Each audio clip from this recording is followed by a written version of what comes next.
জার্মানির নতুন নাগরিকত্ব আইন ও ইসরায়েলের প্রতি সমর্থনের পরিস্থিতি নিয়ে আলোচনা বর্তমানে আন্তর্জাতিক কূটনীতির একটি গুরুত্বপূর্ণ অংশ হয়ে উঠেছে। সমালোচনা হচ্ছে জার্মানির আনা আইন নিয়েও।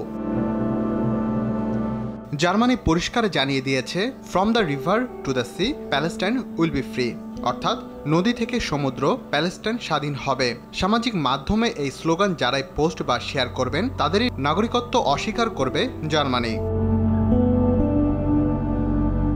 এমনকি সামাজিক মাধ্যমে এই স্লোগান থাকা পোস্ট যারা লাইক করবেন বা সেই পোস্ট যারা মন্তব্য করবেন তারাও হারাবেন জার্মানির নাগরিকত্ব।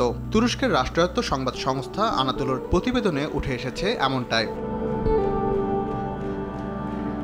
ইসরায়েলের বিপক্ষে এবং প্যালেস্টাইনের পক্ষে জার্মানিতে বসবাসকারী যারাই আওয়াজ তুলবেন তারাই বঞ্চিত হবেন নাগরিকত্ব থেকে। আনাদোলুর প্রতিবেদন অনুযায়ী উত্তর জার্মান রেডিও অ্যান্ড টেলিভিশন এর মাধ্যমে এই ঘোষণা করেছে জার্মান সরকার। জার্মান অভ্যন্তরীণ মন্ত্রণালয়ের নতুন নিয়মবিধি অনুযায়ী from the river to the sea Palestine will be free স্লোগানটি ব্যবহার করলেই সে দেশে বসবাসকারী মানুষ জার্মান নাগরিক হওয়ার অধিকার হারাবে।